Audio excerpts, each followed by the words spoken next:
Cortes, and I'm a critic, and welcome back. We are taking another deep dive into the NFL Draft of 2024. We are almost halfway through, and we're now in the South, and now we're going to stay in the South, as today we'll be talking, or at least starting our segment of the AFC South, and I think it's appropriate that we started with a team that probably had the biggest letdown and not the biggest surprise. So we're going to start the AFC South by talking about them boys in Jacksonville, as we are going to go and talk about the Jacksonville Jaguars and see what did they do to fix the problems for 2024.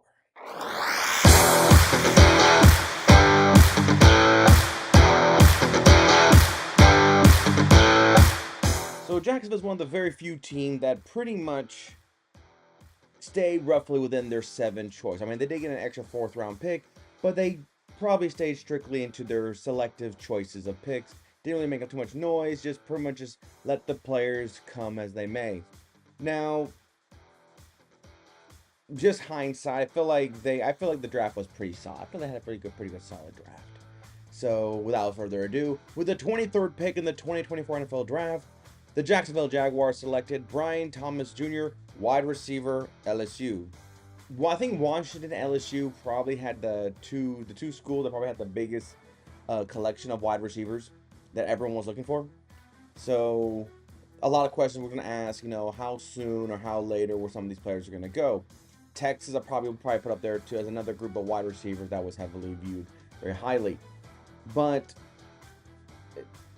Jackson never really had a young wide receiving core. A lot of it was just kind of combinations of inability. I mean, Christian Kirk was originally a Cardinal. They got Gabe Davis, who was originally a Bill. And before that, they got players like Zane Jones. So they never had really their own wide receiver to call to give Trevor Lawrence's, I guess, newest threat. I mean, even Evan Ingram was originally a Giant when he joined the league out of Mississippi.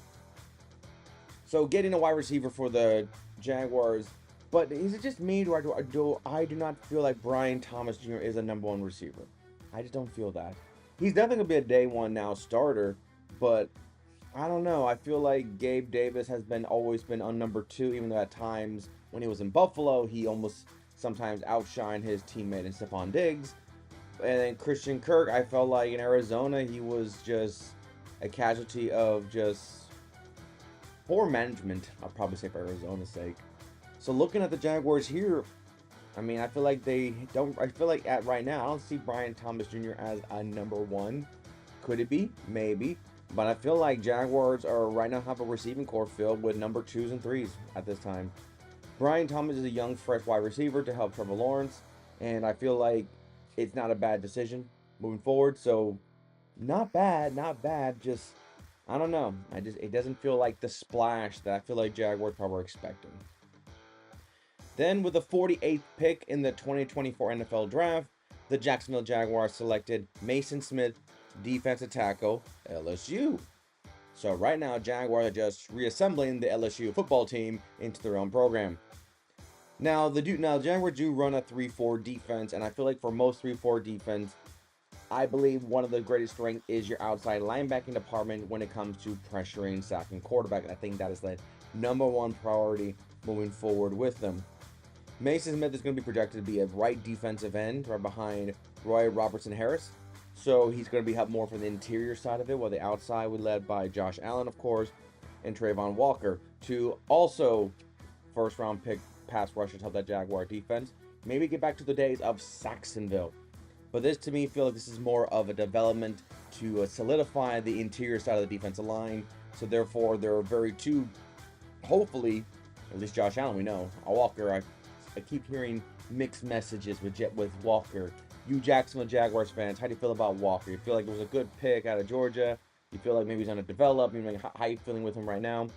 But Josh Allen is clearly the superior pass rusher of the Jacksonville Jaguars. Maybe get back to that Saxonville era of them. But Mason Smith, he's definitely a day 1 starter, in my opinion. Probably get some rotation in the early part of the season. I can probably see him making some noise, but I feel like this is just to solidify the interior so that Walker and Allen can be more effective in the pass rush, but the middle will be so packed. Then in the 3rd round, with the 96th pick in the 2024 NFL Draft, The Jacksonville Jaguars selected Jarian Jones, cornerback, Florida State. I like how we got LSU, and then we got FSU. Just love this, love the simple abbreviation of team. Just makes it kind of funny in my opinion. Just something weirdly to note. So we got another corner to go in them. And is it just me, or do back to my Jacksonville fans out there? Do you believe that the Ramsey thing still has a sour taste in your mouth? Do you feel like when Ramsey got there out of Florida State, funny enough, not a Florida State corner, and then he was just dissatisfied, went to the Rams, won a ring, and now he's out there somewhere, but you just can't help but feel like, man, if he would have, how much better could we have been if Ramsey would have stayed in Jacksonville and not go off out there? I just feel like ever since then, the Jaguars still trying to find a way to come up with a suitable replacement for that type of talent. So looking into the roster, yes, on the roster, there's no place for him. There's no place for this guy. And I just can't help but feel that, well, if you drafted a corner in the first 100 in the third round, I expected him to get some rotation, maybe to back up, or maybe some packaging formation. But according to ESPN.com, in their projected depth chart setup, I see Ronald Darby, I see Tyson Campbell starting, and you got Brown, Flowers, Campbell, Braswell, Prince, and Savage as your other corners. And Mr. Jones, I don't see your name at all in this. So I don't know what the situation is on that front. Apparently ESPN.com with the Jacksonville Jaguars don't look at you any highly. Maybe because they don't know where to put you. Maybe you're so versatile they don't know where to put you. But according to the roster, he's still labeled as a cornerback. So if he was considered a versatile player like Malcolm Jenkins, when he went from Ohio State to the Saints, he was originally a corner, but then he got moved to safety and became one of the best safeties out there. Probably one of my favorite players out there in the league because of his just, almost 99 to 100% of the defensive snaps. He was vital to both the Eagles and the Saints' success. So I don't know what to say here, but without seeing your name on the depth chart, I guess I can only say that we'll have to wait till the preseason to see where they finally put you in the depth chart. But like I said, this is a projection, and it looks like ESPN projects him to be somewhere, but we just don't know where. Sometimes that's a weird dilemma there. Then with the 114th pick in the 2024 NFL Draft, the Jacksonville Jaguars selected Javon Foster, offensive tackle, Mizzou. Offensive tackle is always a viable position, and I think they're probably the one you really want a great starter and a good backup, because injuries plague offensive linemen, and that's been a theme for me for always stressing that if an offensive lineman goes down, it could derail an entire five-man front of chemistry and cohesiveness. So, Mr. Foster, you're viewed currently, they're actually here, you're viewed as a guard. You'll be projected to be the backup to Brandon Sheriff on the right guard position, so I guess they're moving you inside the offensive line. And it looks like they're going to have you already being viewed as a potential backup, and the guard department has been pretty full of players. I mean, you got Cam Robinson and Anton Harris as your offensive tackles already. Funny enough, they actually have you here as the fourth stringer on the left tackle side. So I'm going to give a credit to you and say that you are so valuable as an asset, they'd rather you develop into becoming the potential backup at the right guard position and the interior side. But if you develop so well, we have you as so far as currently the fourth stringer on the left tackle, not the right tackle, the left tackle, one of the most important positions on the offensive line, especially for right-handed quarterbacks. So Javon Foster offers versatility, therefore makes himself valuable. I give him a later sticker because I believe that later he will make something of himself, but no need to rush him into the lineup as of yet. Then 2 picks later, or a pick in between picks, with the 116th selection in the 2024 NFL Draft, the Jacksonville Jaguars selected Jordan Jefferson, defensive tackle, LSU. Another LSU defensive tackle. Jordan Jefferson, according to this, he's being viewed as the future nose guard behind Devon Hamilton and interior defensive lineman to solidify. So they've addressed their interior defensive line with 2 LSU players. So LSU players unite, I guess. So looking into that, it tells me that they want to make sure that the middle of their defense is solidified by getting to young players, and they haven't already projected to be as far as rotational players behind their senior experienced counterparts. So this feels like they're just trying to get rotation and to bring young, fresh talent in. And maybe it's a coincidence they just haven't got the same play from the same team, so therefore they know how to work together already because they probably worked together before in college.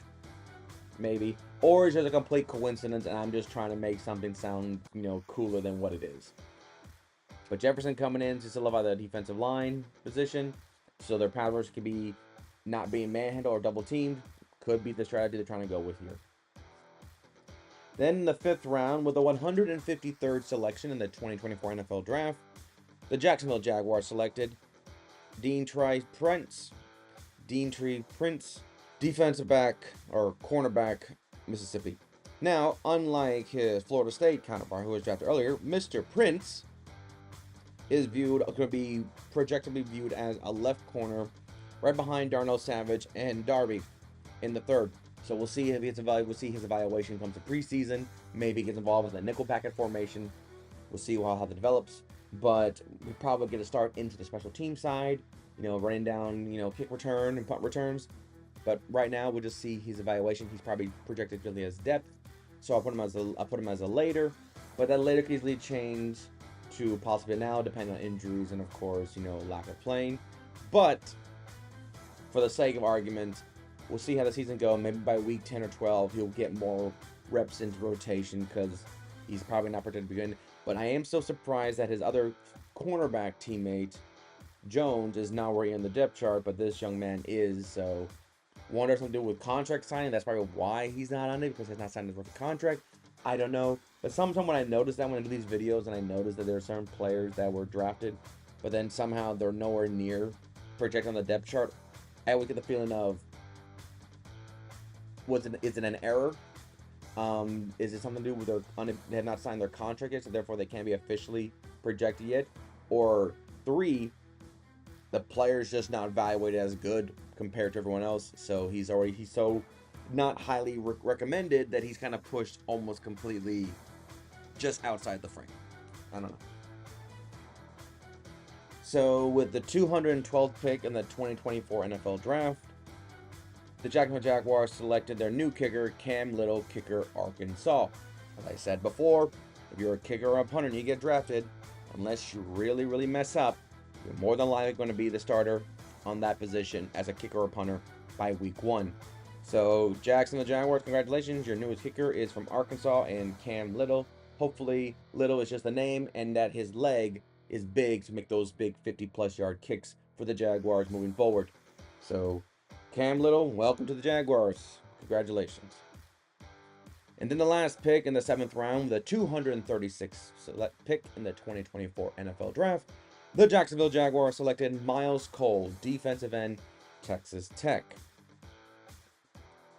A little biased about, Big 12 schools, never really knew them as defensive powerhouse.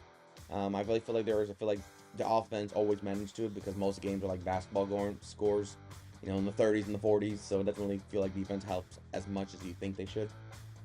But anyway, Miles Cole did get picked up. Now, Miles Cole is viewed as a right defensive end, so it was another player for the interior side of a 3-4 defense. He is currently being viewed to be in the right defensive end with Mason Smith, the rookie at LSU, ahead of him. And then Miles Cole will come in as the 4th string, so we'll see how quickly he can develop into possibly getting rotation. Sad case scenario, he could be viewed as an else, because not a lot of teams will be able to have that many interior defensive linemen to rotation with. So he could be a casualty of just, we don't have a lot of spots for you, so practice squad may be the way to go. We'll see what he does in preseason. Maybe he makes some noise and he works his way up and he fights his way to the 3rd stringer position, where therefore he'll probably just make it under the 53-man roster level. But it's an uphill battle for a defensive lineman when it comes to filling the spots. We don't want to have too much, especially when 3-4, you're basically trying to get 5, potential rushers with your outside linebackers and your rotation of your interior side. So we'll see how much Miles can do it. But he could be just a case of we have too many already. Sorry. Sometimes that can happen. Sometimes that can happen. So that's the Jacksonville Jaguars. Where do I rank them? What's the grade? I'm probably not as, I'm probably a similar boat like I with the Bears. I do not see them as contenders. Could they still make the playoffs? Yes. Could they win the division? I can feel that. Um, I don't know. I still feel like I feel like we're missing something. Like somehow we're just not seeing the full picture.